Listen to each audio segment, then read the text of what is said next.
हमारी पूरी सतर्कता के बावजूद कुछ अधूरी रिपोर्ट्स ऑन एयर हो गई। इसके लिए हम आपसे माफी चाहते हैं। हमारा आपसे वादा है 100% और पूरी तरह से सत्यापित खबरें ही आप तक पहुंचाने का। माफी के बाद मीडिया अब दोबारा झूठ नहीं बोलेगा। जिस मीडिया ने मुल्क में इस तरीके का पैनिक फैलाया, 8 मई की वो रात जिस रात मीडिया ने किस तरीके से सूत्रों के हवाले के नाम पे झूठ फैलाया, प्रोपगंडा फैलाया और मुल्क में किस तरीके का पैनिक फैलाया, डर का माहौल बनाया, इससे आप अंदाजा लगा सकते हैं कि मीडिया कभी भी सच नहीं बोल सकता। पहले बड़े एंकर्स सामने आते हैं और वो सूत्रों के हवाले से कहते हुए बड़ी-बड़ी झूठी खबरों का पुलिंदा बांध देते हैं। बल्कि इससे बड़ा और झूठ क्या हो सकता है कि अपने मुल्क के नागरिक हाफिज मोहम्मद इकबाल को भी जैश-ए मोहम्मद और लश्कर-ए-तैयबा से जोड़कर उनको आतंकवादी बताते हैं। उनकी फैमिली के लोग मीडिया के ऊपर कार्रवाई के लिए खुद सामने आते हैं। वो कहते हैं कि हमारा बच्चा, हमारा बेटा शहीद हो गया और उसको पाकिस्तानी सेना की तरफ से हुई गोलाबारी में गोली लगी जिसमें उसकी जान चली गई। वो पुंछ के एक मदरसा ज़ियाउल उलूम में टीचर थे और उन्होंने 16 उन नागरिकों समेत जिनको पाकिस्तानी सेना की तरफ से हुई गोलाबारी में जिन्होंने जान गंवाई है, उनमें हाफिज मोहम्मद इकबाल भी थे। लेकिन मीडिया ने आज तक हो, जी न्यूज़ हो या फिर कई सारे और न्यूज़ चैनल्स हों, जिन्होंने खबरें चलाई और उन्होंने यहाँ तक कहा कि मारा गया आतंकी हाफिज मोहम्मद इकबाल। तरह तरह की इस तरीके की झूठी खबरें फैलाई, पैनिक फैलाया, मुल्क के अंदर मुल्क के नागरिक को आतंकवादी बताया, लेकिन इस मीडिया के ऊपर कोई नकेल कसने वाला नहीं है। सोशल मीडिया पे भी पैनी नजर रखी जा रही है, लेकिन क्या इस मीडिया पे भी हमारी सरकार और हमारे जो अधिकारी हैं वो इन पे भी पैनी नजर बनाएंगे कि ये मुल्क में किस तरीके का पैनिक फैला रहे हैं। हमने आपको पहले भी कई बार कहा है कि सच्ची और सटीक खबरें आप तक बहुत मुश्किल से पहुंच पा रही हैं और हमारा मीडिया जिस डिटाई के साथ झूठ बोलता है इसका अंदाजा लगाना मुश्किल है। हम इस मीडिया के भरोसे हैं और हमारा मुल्क जंगी हालात से गुजर रहा है और इन हालात में भी अगर मीडिया सच नहीं बोल सकता तो फिर आप अंदाजा लगाइए कि क्या ये देशद्रोही नहीं है कि ऐसे हालात में भी ये अपने मुल्क की आवाम को सही और सच्ची खबरें नहीं दिखा पा रहे हैं। पाकिस्तान का मीडिया जिस तरीके का झूठ फैलाता है, हमारा मीडिया उससे भी आगे निकलने की कोशिश में है। पुंछ के नज़दीक जितने भी एलओसी के नज़दीक पड़ने वाले इलाके हैं, लाइन ऑफ कंट्रोल पे जो भी इलाके हैं, वहाँ गोलीबारियाँ हो रही हैं, लोग अपनी जान भी गंवा रहे हैं। इसमें मीडिया ने जिस तरीके का झूठ फैलाया और उसके बाद जब सेना की ब्रीफिंग हुई, उसमें कुछ चीज़ें क्लियर हुई, उसके बाद मीडिया के लोगों ने माफ़ी माँगी। रक्षा मंत्रालय की तरफ से शायद ये तीसरी ब्रीफिंग थी और लगातार इस तरीके की ब्रीफिंग शायद इसीलिए की जा रही है कि मीडिया लगातार झूठा प्रोपगंडा फैला रहा है और हम तक झूठी खबरें परोस रहा है। हम चाहते हैं कि मीडिया सही खबरें हम तक पहुंचाए, सूत्रों के हवाले की बजाय आप मीडिया के जो लोग हैं वो सेना की ब्रीफिंग का इंतजार करें, वो रक्षा मंत्रालय के ट्वीट्स का इंतजार करें, वो इस बात का इंतजार करें कि सेना हमें खुद बताएगी कि हमने क्या क्या किया है।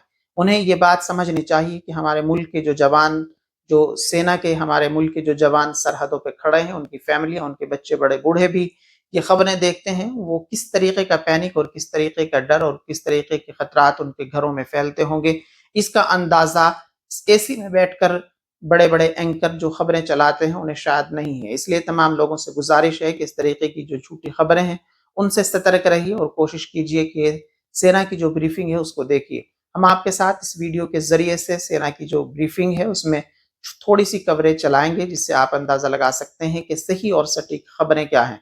आप लगातार हमारे साथ बने रहिए, हमारे इस यूट्यूब चैनल को जरूर सब्सक्राइब कर लीजिए ताकि आने वाली तमाम सही और सटीक खबरें हम आप तक पहुंचाते रहें। 9 मई 2025 की मध्य रात्रि को पाकिस्तानी सेना ने सैन्य बुनियादी ढांचे को निशाना बनाने के इरादे से पूरी पश्चिमी सेना पर भारतीय वायु क्षेत्र का कई बार उल्लंघन किया। यही नहीं बल्कि पाकिस्तानी सेना ने नियंत्रण रेखा पर भारी कैलिबर वाले हथियारों से गोलीबारी भी की। अंतर्राष्ट्रीय सीमा और नियंत्रण रेखा पर लेह से लेकर सरक्रीक तक 36 स्थानों पर 300 से 400 लगभग ड्रोनों का इस्तेमाल घुसपैठ का प्रयास करने के लिए किया गया। भारतीय सशस्त्र बलों ने काइनेटिक्स व नॉन काइनेटिक साधनों का उपयोग करके इनमें से कई ड्रोन्स को मार गिराया। इतने बड़े पैमाने पर हवाई घुसपैठों का संभावित उद्देश्य वायु रक्षा प्रणालियों का परीक्षण करना और खुफिया जानकारी इकट्ठा करना था। ड्रोन के मलबे की फोरेंसिक जांच की जा रही है। प्रारंभिक रिपोर्ट्स से पता चलता है कि वे तुर्की के असीस गार्ड सोंगर ड्रोन्स हैं। इसके उपरांत रात में पाकिस्तान के एक सशस्त्र यूएवी ने भटिंडा सैन्य स्टेशन को निशाना बनाने की कोशिश भी की, जिसे पकड़ा गया और उसे निष्क्रिय कर दिया गया। पाकिस्तानी हमले के जवाब में पाकिस्तान में 4 हवाई रक्षा स्थलों पर सशस्त्र ड्रोन्स लॉन्च किए गए। इनमें से एक ड्रोन एडी रडार को नष्ट करने में सक्षम रहा। पाकिस्तान ने जम्मू कश्मीर के तंगधार, उरी, पुंछ, मेंढर, राजौरी, अखनूर और उधमपुर में भारी कैलिबर आर्टिलरी गन और सशस्त्र ड्रोन्स का उपयोग करके नियंत्रण रेखा के पार गोलीबारी भी की, जिसके परिणाम स्वरूप भारतीय सेना के कुछ जवान हताहत हुए और घायल हुए। भारतीय जवाबी कार्रवाई में पाकिस्तानी सेना को भी बड़ा नुकसान पहुंचाया गया। इसके अलावा पाकिस्तान का गैर जिम्मेदाराना व्यवहार फिर से सामने आया। 7 मई 2025 को रात 8:30 बजे एक असफल अकारण ड्रोन और मिसाइल हमला करने के बावजूद पाकिस्तान ने अपना नागरिक हवाई क्षेत्र बंद नहीं किया। पाकिस्तान अपने नागरिक विमानों को ढाल के रूप में इस्तेमाल कर रहा है, जबकि उसे अच्छी तरह से पता है कि भारत पर उसके हमले से हवाई रक्षा की तीव्र प्रतिक्रिया होगी। यह भारत और पाकिस्तान के बीच अंतर्राष्ट्रीय सीमा के पास उड़ान भरने वाले अंतर्राष्ट्रीय उड़ानों सहित नागरिक विमानों के लिए सुरक्षित नहीं है। यहाँ स्क्रीन शॉट में पंजाब सेक्टर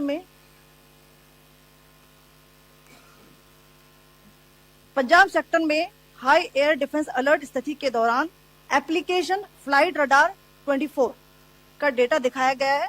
जैसा कि आप देख रहे हैं यहाँ पर भारतीय पक्ष का हवाई क्षेत्र घोषित बंद के कारण नागरिक हवाई यातायात से पूरी तरह से रहित है। कराची और लाहौर के बीच के हवाई अड्डे मार्ग पर नागरिक एयरलाइंस उड़ान भर रही है। हाई अलर्ट किया गया है विमान फ्लाइनेस एविएशन का एयरबस 320, जैसा कि आप यहाँ देख रहे हैं, जो कि शाम को 5:50 बजे दमम से शुरू हुआ और रात को 9:10 बजे लाहौर में उतरा। ये सारा डिटेल्स आप यहाँ देख रहे हैं, ये डिटेल्स यहाँ लिखा हुआ है। Can you see this?